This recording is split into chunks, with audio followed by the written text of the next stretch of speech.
Hello guys, it's me, Miss Walpa.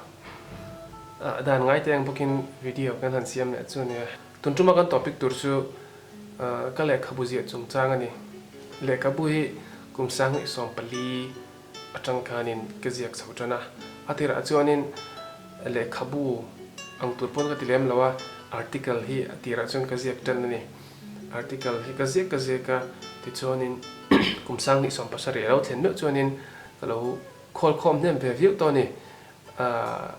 le khabu hi kala chu ngai lem lawa chu to thin tam tak anom poka chu tiang kara le khabu lo chu ve chu mani incident du hle mai so ka nung a sonin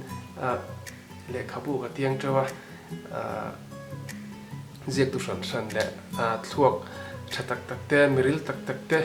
le zirna lama mi thiam sang tak tak te ni lama ke kar ate lula tinga ka han ziak ve hi incident du hle ka ria kan hoi sen na zong zong som khoma kan han ti ve chunia ti chuanin le khabu ka zia hi tuna ka zia hi media chungchang ania awanglai ni te leng zema de point ka zia ki chok ve so so thina ei shilal mon pu ati khanin byline akhan ka da thina byline nom zia chu a credit nei tu khani chu ziak tu chuan chanchin bu chuan byline an ti thina ti chuanin lo sel to point om mai thia amai ro chu chanchin bu ate magazine ate ka zi ang dek kha chuanin karon ti chok don lawa ti chuanin ka lekha bu chungchang han soi taila a content ta han soi bik taila a content ta hianin chi sang oma I ka ngai mo zuala ni chu introduction of media tila kan soi fiadorin karing mizotena media kan lo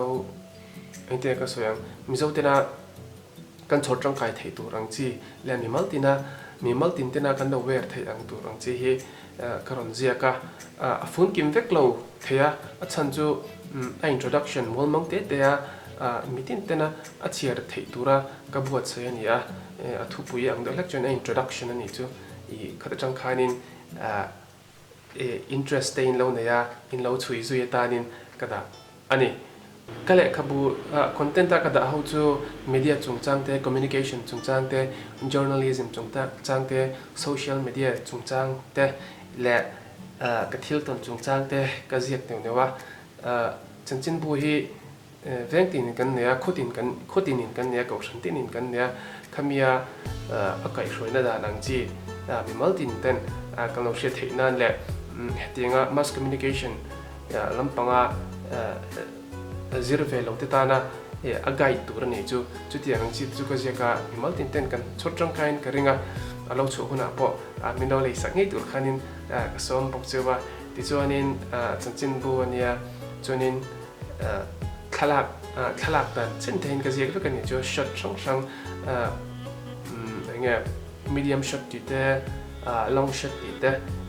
nge photography a tuitan le azir tir tan pe chonin a changkain ka ringa amiliam ne karon da vek don ne ti chonin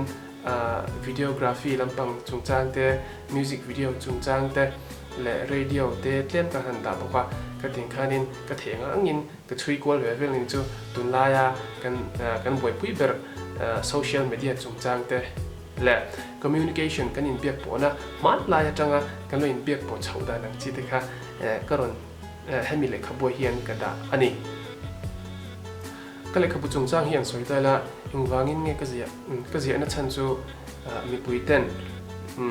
social media te media shim chungchang a hianin awareness kan lo nei theinan le ma kan lo son nan ka zia kani enge ka thil zia chungchang chu karon soi lang to ni media chungchang ka zia kani engtin nge ka zia dan hi internet atang te le khabu mango tang ten min gai ta chu ba ka ashan pain kum ni khuta mzti wa mass communication ka zira chu changa kan knowledge riate chu hele ka bo hian ka dani tuna chonin I chanchin buwa ka article chu to de ho karon tar lang don ne hey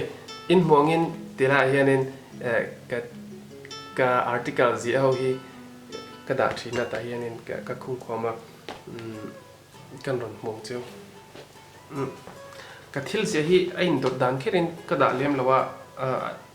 akum le ani te point ang mi the ni hey amma sabera achuni nei bangai ne ka se ne hey ang tikni nge mani do lo kan ke omme ni so pathuma mi kan ya YouTube pitang tin ne yan YouTube chanchin karon je ka ni alin karon danga i hemi alin ka no he ni chonen in lo chia don ne in man tang kai nge ke paise ti chuanin hemi hi kan tilanga nge hei hi leng zemani sang ni som pali dai mi to khania rei to ha ni chu mas kum kan zir zo slim tira mi vela ni ta hi thalak na ti photography ni thlak na chung chang ka zian ya hei po hi nakina alin karon da thawang hi po hi blog kan ne ta chunin ka zia ka chia do chun lo chia do ne chang kai khop mai ti chuanin atam khop me ka soi rek seng wa hi chu radio lam pang chang chin ne radio chi sang sang om dan te a chaw bul te ka zi na ni hey wifi ya live ti te wifi ka tunai chunin kan sa social media chung cha online valung lenga te kat soi chip chip to la bang chunin to san chin pui ni ngam ni ka check to ha he ti lang la wela hey emoji in tiara da emoji an lom om ga dia chu function in kan zia ya communication can communicate na ne poi mo to du ga tu lai page on in hey chen ka da page on ma la ya kan de te to ne te Egyptian and script writing and ti miliam kerte te le emoji te po an ron da ko vel chen to ka ma la kan de le ni ten tin chu chuanin hey chu from your Valentine's Day ni ga ka zia ne hi chu an media vok lo chuan mani to ka zia ai hi kan bial aizol is pastor bial at Chalai Christian Paul ho chuta ka zia ka expand le chu ne mase le ka bu lian zo ka te ka chu te media balance like te zia ka chuan in online gaming chung chang ka zia ka chuan ta hianin tunlai zoram media le culture in thun zom na ka zia ka am khop na ka zia to hi hei chu kum lui thana na ka zia ta kha ni chuanin hei na chin ni tho hello free wifi you MC na wifi chung chang ve lan ron introduce vel chung chang ka ni cyberbullying ka zia ka hi a topic hi cha tun na yen zia tur khat thade mai ka huala soi lang di lo myang hadi ang relate do hi cyberbullying tuna changan workshop mai hashtag ka zia na nei tang ka hashtag ki kum sa ni som panga mi ta ni hashtag ki la ka thiam lo po tu la hin lo min ka ringa sai fik lo myang chuanin hey Instagram hey po hi sang ni som panga July thla ka zia ni Instagram ni tuna chen lar ve to hin ka ria chuna chun song pasari ni le to citizen journalism hey mitin mamo mitin ni na kan mamo ni hey citizen journalism he journalist kan effect to chuan folk media man lai media a to bulani chu media to bulam kha karon zia chawle ta chuan nei leng zema inti kuma nge sang ni som panga ka zia kan nge ka zia music video chung chang he ta ka zia chỉ sang cái gì ngang technique gì thế cái gì cả ta nó ta này chứ kami ba cả khanin các bộ đủ chéo nghe mò kami ba cả khanin atam zok kha I cái tỷ chùa lo ôm anh atam I lệ khabu atana asan pa cái đa san này chứ I tu nami ai hianin acha zok đi la cái soi sual kering la ba acha vi ka amaro chu ka khe khal ani chu I kina le khabutan ti in ka da ve ngara kumin hianin ka zo thei ngemo ka zo de thuak to tun ta chuan du dog report me ka le khabuti kha a chu bana lo ngai ven don nia